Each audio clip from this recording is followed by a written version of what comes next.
So ഇവിടെ നമുക്ക് domain വാങ്ങാൻ വേണ്ടിയിട്ട് നമുക്ക് ഗോഡാഡി എന്ന് പറയുന്ന ആ ഒരു വെബ്സൈറ്റാണ് നമ്മൾ യൂസ് ചെയ്യുന്നത്. ഗോഡാഡി എന്ന് പറയുന്ന ആ ഒരു ഡൊമൈൻ പ്രൊവൈഡറിലെ ഹോസ്റ്റിംഗ് കൊണ്ട് അതുപോലെ തന്നെ നമുക്ക് ഡൊമൈനും കിട്ടും.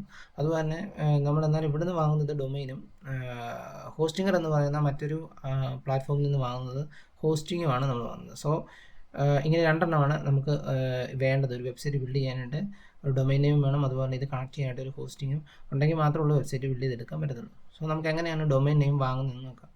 സോ നിങ്ങൾ ആദ്യം ഈ ഒരു godaddy.com എന്ന് പറയുന്നതിൽ ലോഗിൻ ചെയ്യുക. ഇതാണ് അതിൻ്റെ URL വരുന്നത്. ഈ ലിങ്കിൽ കയറി കഴിഞ്ഞ് കഴിഞ്ഞാൽ നിങ്ങൾക്ക് ആ ഒരു വെബ്സൈറ്റിൽ നിങ്ങൾക്ക് ഡൊമൈൻ സെർച്ച് ചെയ്യാനുള്ള ഓപ്ഷൻസ്, അതുപോലെ തന്നെ ഒരുപാട് ഓപ്ഷൻസ് മെയിൽ കാണിച്ചു. ഇവിടെ നമ്മൾ വാങ്ങാൻ പോകുന്ന ഡൊമൈൻ ആയതുകൊണ്ട് തന്നെ ഡൊമൈൻ ഇവിടെ നമുക്ക് സെർച്ച് ചെയ്ത് കൊടുക്കാവുന്നതാണ്. ഫോർ എക്സാമ്പിൾ നമുക്ക് ഏത് ഡൊമൈൻ്റെ നെയിം ഏതാണോ വേണ്ടത് അതിവിടെ കൊടുക്കുക. ഫോർ എക്സാമ്പിൾ ഡിജിറ്റൽ മാർക്കറ്റിംഗ്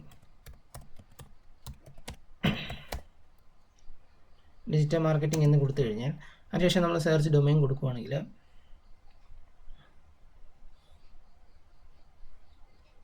ഇത് ഓക്കെ, ഇവിടെ digitalmarket.com എന്ന് പറയുന്ന ആ ഒരു ഡൊമൈന് നമുക്കിവിടെ കാണിച്ചു തരും. ഡിജിറ്റൽ മാർക്കറ്റിംഗ് online.com എന്ന് പറയുന്നതിന് കാണിച്ചു തരും. സോ ഇവിടെ നമുക്ക് ഒരു എമൗണ്ട് കാണാൻ പറ്റുന്നുണ്ട്. അതായത് ഈ ഒരു എമൗണ്ട് ഇച്ചിരി വലിയ എമൗണ്ടാണ് ഇവിടെ വന്നേക്കുന്നത്. ഡൊമൈൻ ടേക്കൺ ആണ്, അത് ഓൾറെഡി ടേക്ക് ചെയ്തിരിക്കുന്ന ഒരു ഡൊമൈനാണ് ഇതെന്നാണ് പറഞ്ഞത്. അതുകൊണ്ട് തന്നെ അതിൻ്റെ വാല്യൂ വളരെ കൂടുതലാണ്. സൈഡിലേക്ക് പോയി കഴിയുമ്പോഴത്തേനും നമുക്ക് മറ്റൊരു ഡൊമൈൻ കാണാൻ പറ്റും, .co എന്ന് പറയുന്നത്. താഴോട്ട് പോയി കഴിഞ്ഞ് കഴിഞ്ഞാൽ നമുക്ക് ഇനിയും ധാരാളം ഡൊമൈന് അതിൻ്റെ റൈറ്റ് സൈഡിൽ നമുക്ക് കാണാൻ പറ്റും.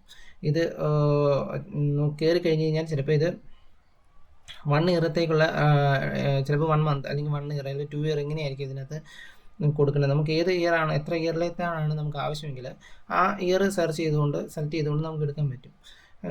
ഫോർ എക്സാമ്പിൾ നമുക്കിവിടെ മേക്ക് ഇറ്റ് യുവേഴ്സ് online.com എന്ന് പറയുന്നതിൽ നമ്മൾ ക്ലിക്ക് ചെയ്ത് കഴിഞ്ഞാൽ അത് നേരെ കാർട്ടിലോട്ട് ആഡ് ആയിട്ടുണ്ട്. ഇനി അതിൽ നിന്ന് കണ്ടിന്യൂ ചെയ്ത് കൊടുക്കുകയാണെങ്കിൽ നമ്മൾ ഇനി അത് കാർട്ടിലേക്ക് ചെല്ലും. കാർട്ടിൽ നിന്ന് നമുക്കത് പർച്ചേസ് ചെയ്യാവുന്നതാണ്. അതായത് 499 രൂപ ഡൊമൈൻ പെർ ഇയർ ആണ്. അതായത് ഒരു ഇയറിലേക്കാണ് ഈ ഒരു എമൗണ്ട് വരുന്നത്. സോ ഒരു ഇയറിലാണ് വരുന്നത്. ഇനി താഴേക്ക് പോന്ന് കഴിയുമ്പോൾ നമുക്ക് അതിൻ്റെ പ്രൊഫഷണൽ ഇമെയിൽ അങ്ങനെയുള്ള കാര്യങ്ങൾ നമുക്ക് ഈ കൂട്ടത്തിൽ ബൈ ചെയ്യാനും പറ്റും. ഓക്കെ, ഇവിടെ നമുക്ക് SSL അല്ലെങ്കിൽ അൾട്ടിമേറ്റ് ഡൊമൈൻ പ്രൊട്ടക്ഷൻ വേണമെന്നുണ്ടെങ്കിൽ നമ്മൾ ഇത് ടിക്ക് ഓൺ ചെയ്ത് ഇതായിരിക്കും നമ്മൾ വാങ്ങേണ്ടത്. സോ ഇങ്ങനെയാണ് നമ്മൾ ഡൊമൈൻ പർച്ചേസ് ചെയ്യുന്നത്. സോ ഞാനിവിടെ ഡൊമൈൻ ഓൾറെഡി ഒരെണ്ണം കാർട്ടിലോട്ട് ആഡ് ചെയ്തിട്ടുണ്ട്. സോ ഇനി അതെങ്ങനെയാണ് പർച്ചേസ് ചെയ്യുന്നതെന്ന് നോക്കാം. അതായത് ഞാൻ സെലക്ട് ചെയ്തിരിക്കുന്ന ആ ഒരു ഡൊമൈൻ എന്ന് പറയുന്നത് ജസ്റ്റ് ഒന്ന് ബാക്കിലോട്ട് വരുന്നു. ബാക്കിലേക്ക് വന്നു കഴിഞ്ഞ് ഞാൻ ഈ ഡൊമൈൻ ഒന്ന് ഇവിടുന്ന് ഞാൻ കാർട്ടിലോട്ട് ആഡ് ചെയ്തിരിക്കുന്ന ഡൊമൈൻ ഞാൻ എടുത്ത് കാണിക്കാം.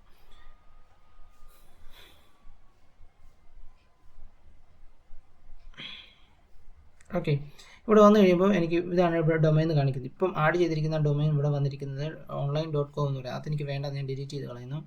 സോ വീണ്ടും മേളിലേക്ക് പോകുന്നു കഴിയുമ്പോൾ ലെൻ വിത്ത് ബ്ലസ് എന്ന് പറയുന്ന .info എന്ന് പറയുന്ന ഒരു ഡൊമൈനാണ് ഞാനിവിടെ അല്ലെങ്കിൽ ഞാനിവിടെ സെലക്ട് ചെയ്തിരിക്കുന്നത്. അതിന് എമൗണ്ട് വരുന്നത് 390 മാത്രമേ വരുന്നുള്ളൂ. സോ നിങ്ങൾക്ക് ഇങ്ങനെയുള്ള ഡൊമൈൻസ് സെർച്ച് ചെയ്ത് കണ്ടുപിടിച്ച് കഴിഞ്ഞാൽ നിങ്ങൾക്ക് പഠിക്കുന്നതിന് വേണ്ടിയിട്ടൊക്കെ ഇവിടെ നമുക്ക് യൂസ് ചെയ്യാൻ പറ്റും. ഇവിടെ 1 ഇയറത്തേക്കാണ് ആ ഒരു എമൗണ്ട് പറഞ്ഞേക്കുന്നത്. ഓക്കെ, അപ്പം ഇതായിരിക്കും എമൗണ്ട് വരുന്നത്. അപ്പോൾ ഇത് നമുക്ക് ബൈ ചെയ്യണമെന്നുണ്ടെങ്കിൽ നമുക്ക് ഇവിടുന്ന് ബൈ ചെയ്ത് മേടിക്കാവുന്നതാണ്. ഓക്കെ, അപ്പോൾ ഇതിൻ്റെ എമൗണ്ട് വരുന്നത് ഈ ഒരു റേറ്റിലായിരിക്കും വരുന്നത്. ഇത് നമുക്ക് ബൈ ചെയ്യണമെന്നുണ്ടെങ്കിൽ I am ready to pay എന്ന് പറയുന്നതിന് നമ്മൾ ക്ലിക്ക് ചെയ്തതിന് ശേഷം നമുക്ക് ബൈ ചെയ്യാനുള്ള ഓപ്ഷൻ, അതായത് നമുക്ക് ഇവിടെ കാർഡ് അല്ലെങ്കിൽ ഗൂഗിൾ പേ അല്ലെങ്കിൽ UPI ഏതെങ്കിലും വെച്ച് നമുക്ക് ഇവിടുന്ന് ഈ ഒരു ഡൊമൈൻ പർച്ചേസ് ചെയ്യാവുന്നതാണ്. സോ അതിന് വേണ്ടിയിട്ട് ഈ ഒരു ഡൊമൈനിൽ നമുക്ക് ഈ ഒരു ബട്ടണിൽ നമുക്ക് ക്ലിക്ക് ചെയ്തതിന് ശേഷം നമുക്കത് ആ ഒരു പേ ചെയ്യുന്ന ആ ഒരു ഇതിലേക്ക് അത് റീഡയറക്റ്റ് ആകും.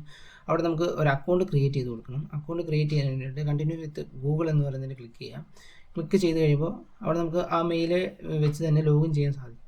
സോ ആ മെയിൽ കൊടുക്കുക. ആ മെയിൽ കൊടുത്തു കഴിയുമ്പം അതിലേക്ക് അത് ലോഗിൻ ആവും. ഓക്കെ, അത് ലോഗിൻ ആയിക്കൊണ്ടിരിക്കുകയാണ്. അപ്പോൾ ഗോഡാഡി എന്ന പ്ലാറ്റ്ഫോമിൽ ചെന്ന് നിങ്ങൾക്ക് വേണ്ട ഡൊമൈൻ സെർച്ച് ചെയ്തിട്ട് അവിടെ നിന്നും നിങ്ങൾക്ക് ഈ ഒരു ഡൊമൈൻ പർച്ചേസ് ചെയ്യാവുന്നതാണ്. ഓക്കെ, അപ്പോൾ നമുക്ക് ഇവിടെ വരുന്ന എമൗണ്ട് 319 ആണ് വരുന്നത്. റേറ്റ് ഇങ്ങനെയുള്ള നോക്കി എടുത്തു കഴിഞ്ഞാൽ നിങ്ങൾക്ക് പഠിക്കുന്നതിന് വേണ്ടിയിട്ടൊക്കെ ഇവിടെ നിങ്ങൾക്കത് യൂസ് ചെയ്യാവുന്നതാണ്. ഇനി ഇവിടെ കംപ്ലീറ്റ് ചെയ്ത് നമുക്ക് ഫില്ല് ചെയ്ത് കൊടുക്കണം. ഓക്കെ, അപ്പം ഇത് നമുക്ക് ഫില്ല് ചെയ്ത് കൊടുക്കാം. ഫില്ല് ചെയ്ത് കൊടുക്കുന്നതിന് വേണ്ടിയിട്ട് കംപ്ലീറ്റ് കാര്യങ്ങൾ, അതായത് ഫോൺ നമ്പർ ഉൾപ്പെടെ എല്ലാ ഡീറ്റെയിൽസ് ഇവിടെ കൊടുക്കണം. അതുപോലെ മെയിൽ ഐ ഡി കറക്റ്റായിട്ട് നമ്മൾ കൊടുക്കണം. ആ മെയിലിലേക്കായിരിക്കും നമ്മുടെ ഡീറ്റെയിൽസ് വരുന്നത്. സോ ഇവിടെ നമുക്ക് ഈ ഒരു ഡീറ്റെയിൽസ് ഇവിടെ നമുക്ക് കൊടുക്കാം. ആദ്യം ഇന്ത്യ,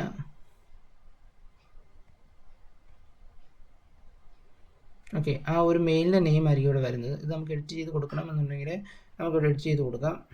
ഞാനിവിടെ എൻ്റെ പേര് തന്നെ കൊടുക്കുകയാണ് ചെയ്യുന്നത്. കൊടുത്തു.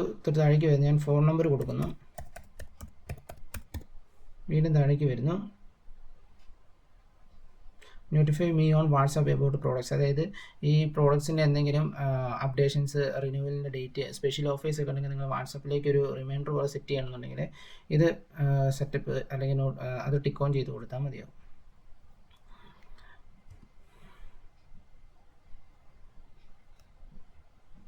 ബിൽഡിംഗ് അല്ലെങ്കിൽ സൊസൈറ്റി എന്ന് പറയുന്നതിന് അവിടെ നമുക്ക് ജസ്റ്റ് ഒരു നെയിം കൊടുക്കണം. സ്ട്രീറ്റ് നെയിം ഞാനിവിടെ കൊടുക്കുകയാണ്.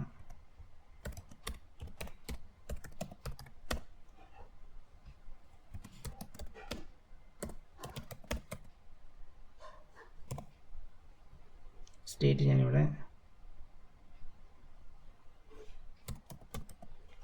കേരള കൊടുക്കുന്നു. പോസ്റ്റൽ കോഡ് ഇനി കൊടുക്കുന്നു. ഇവിടെ എനിക്ക് ഓർഗനൈസേഷൻ കൊടുക്കാം. അല്ല, ഓർഗനൈസേഷൻ്റെ നെയിം എനിക്കിവിടെ കൊടുക്കാൻ പറ്റും.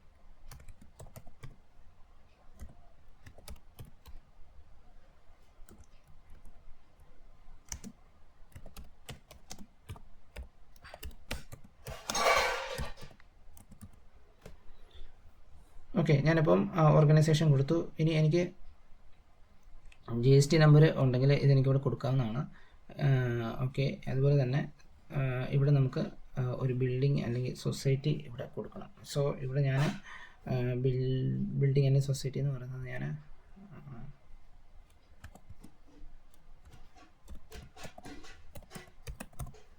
ഓക്കെ അത് കൊടുത്തു. അതിനുശേഷം ഞാനിത് സേവ് കൊടുക്കുന്നു. സേവ് കൊടുത്തു കഴിയുമ്പോൾ അത് സേവ് ആയിട്ടുണ്ട്. സോ ഇങ്ങനെയാണ് നമ്മൾ ആ ഒരു ഇത് ബൈ ചെയ്യാൻ വേണ്ടിയിട്ട് നമ്മുടെ ഡീറ്റെയിൽസ് കൊടുക്കുന്നത്. സോ ഡീറ്റെയിൽസ് കൊടുത്തു കഴിയുമ്പോൾ ഇവിടെ നമുക്ക് കാർഡ് വെച്ച് ബൈ ചെയ്യാം. അതുപോലെ തന്നെ UPI യൂസ് ചെയ്യാം. ഏതാണെങ്കിലും നമുക്കിവിടെ അത് വെച്ചുകൊണ്ട് നമുക്ക് ഇവിടുന്ന് യൂസ് ചെയ്യാവുന്നതാണ്. സോ ഇവിടെ നമ്മൾ കൊടുക്കാൻ നേരത്തെ ആ UPIയുടെ ആ ഒരു പേയ്മെൻറ്റ് ആപ്പിലുള്ള ആ ഒരു കീ കൊടുക്കുക. അത് കൊടുത്തു കഴിയുമ്പോഴത്തേന് ID കൊടുത്തു കഴിയുമ്പോഴത്തേന് അവിടെ നമുക്ക് ഈ ഒരു ഡൊമൈൻ നമുക്ക് അവിടുന്ന് ബൈ ചെയ്യാവുന്നതാണ്.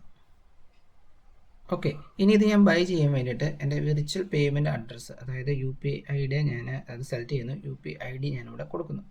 സോ ഞാനതിവിടെ കൊടുക്കുവാണ്.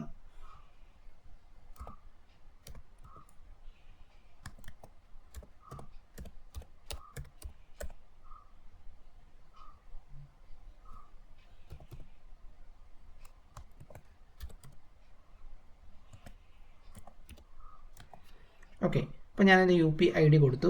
UPID കൊടുത്തതിന് ശേഷം ഞാനിവിടെ നമുക്ക് ചെക്ക് ചെയ്യാം. എമൗണ്ട് വരുന്നത് 393 ആണ് വരുന്നത്. 0.62 എന്ന് പറയുന്ന ഒരു എമൗണ്ടാണ് ഇവിടെ വരുന്നത്. അതിനുശേഷം നമ്മൾ റിവ്യൂ ഓർഡറിൽ ക്ലിക്ക് ചെയ്യുന്നു. റിവ്യൂ ഓർഡർ ക്ലിക്ക് ചെയ്ത് കഴിയുമ്പോൾ ഈ ഒരു പ്രോസസ്സ് നമുക്ക് റിവ്യൂ ആവും. സോ അത് വന്നിട്ടുണ്ട്. ഓക്കെ, അപ്പം ഇതാണ് നമുക്ക് ഇതുവരെ ചെയ്തിരിക്കുന്ന സ്റ്റെപ്പ് എന്ന് പറയുന്നത്. അപ്പോൾ നമുക്ക് ബില്ലിംഗ് ഇൻഫർമേഷൻ, പേയ്മെൻറ്റ്, UPI, അതുപോലെ തന്നെ അതിന് ടോട്ടൽ എമൗണ്ട് നമുക്കിവിടെ കാണിച്ചു തരും. സോ അതിനുശേഷം നമ്മൾ എന്ത് ചെയ്യുന്നു, ഇതിനെ നമ്മൾ കണ്ടിന്യൂ പർച്ചേസ് എന്ന് പറയുന്നതിൽ ക്ലിക്ക് ചെയ്യുന്നു. കണ്ടിന്യൂ പർച്ചേസ് ക്ലിക്ക് ചെയ്ത് കഴിയുമ്പോൾ ഇവിടെ നമുക്ക് ആ ഒരു പേയ്മെൻറ്റിലേക്കാണ്, ആ ഒരു പേയ്മെൻറ്റിൻ്റെ ആ ഒരു പ്ലാറ്റ്ഫോമിലേക്കാണ് നമ്മളിപ്പോൾ പോയിക്കൊണ്ടിരിക്കുന്നത്. സോ ഇവിടെ നിന്നും നമുക്ക് പേയ്മെൻറ്റ് ചെയ്ത് കഴിഞ്ഞാൽ നമ്മുടെ മെയിലിലേക്ക് അതിൻ്റെ ഡീറ്റെയിൽസ് നമുക്ക് വരുന്നതാണ്. സോ ഞാനിവിടെ അതൊന്ന്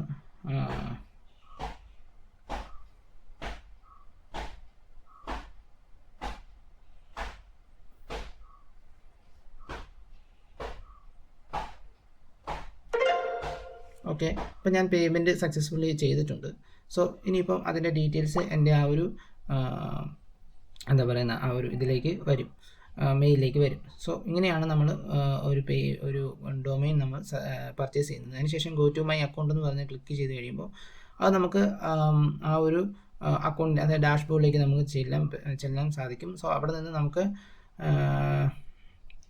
നമുക്ക് വാങ്ങിയിരിക്കുന്ന ആ ഒരു പ്രോഡക്റ്റ്സ് ഒക്കെ നമുക്ക് ഇവിടുന്ന് കാണാനും പറ്റും.